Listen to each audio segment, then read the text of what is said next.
So okay mga ka-wireman, ganito rin ba yun yung smoke detector? Lagi nagpo-false alarm maski wala naman usok. So yan, nakapula siya, ibig sabihin naka-activate siya. Ganito lang gawin natin, tatanggalin lang natin yung ating smoke detector.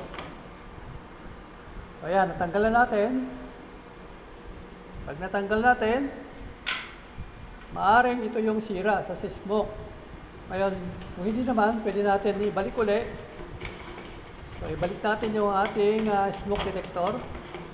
So, titignan ulit natin kung may ilaw ulit. Kung ilaw pa siya, ibig sabihin. So, yan, ibig sabihin, hindi na umilaw. So, okay na yung ating smoke detector. Ngayon naman, dito naman tayo sa ating panel. I-reset lang yung ating panel. May code yan. Bawat panel yan, may code. So, titignan natin kung mawawala yung kanyang pula sa ating panel. So, nag-reset siya. Tignan natin. So, yan. Naka-reset na siya. Ibig sabihin, bumalik na siya dati. Naka-kulay green na. Maraming salamat.